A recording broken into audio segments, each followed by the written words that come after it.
Bonsoir, ici 19h20, l'actualité régionale, nationale et internationale sur France 3 Bretagne. Soyez les bienvenus dans votre journal. À la une, 300 emplois en jeu chez Yves Rocher, la majorité à Ploërmel dans le Morbihan et la justice s'en mêle. Le plan de départ redouté par les salariés du groupe Rocher a été dévoilé en début d'année et sa légalité a été contestée par un syndicat. Le tribunal de Vannes a jugé cette réclamation légitime et une audience a eu lieu à Vannes aujourd'hui. La Force ouvrière a contesté le plan de départ. Le tribunal de Vannes a jugé ce recours recevable. L'examen a eu lieu aujourd'hui. Les précisions de Quentin César avec Thierry Bouy.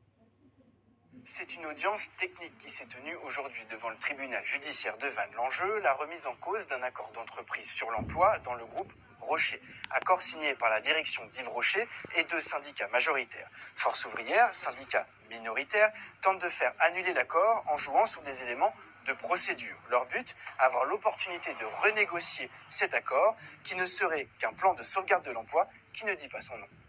C'est un PSE déguisé. Sauf que par contre, il n'y a pas l'accompagnement et financier et avec plein de moyens qui peuvent être mis en place avec et la direction et le personnel. Les montants déjà sont dérisoires. Bon nombre de salariés qui ont contribué à la grandeur du groupe Yves Rocher sont peu ou pas remerciés de leurs efforts sur les décennies passées. Donc voilà, notre objectif, c'est de revenir, de casser le plan et de revenir à la table des négociations pour obtenir un vrai plan de départ volontaire avec de l'argent pour les salariés. L'avocat des deux syndicats signataires, comme l'avocat du groupe Rocher, se défendent de tout problème dans la procédure et la signature de cet accord GEPP. Un accord qui aurait reçu une forte adhésion de la part des salariés concernés.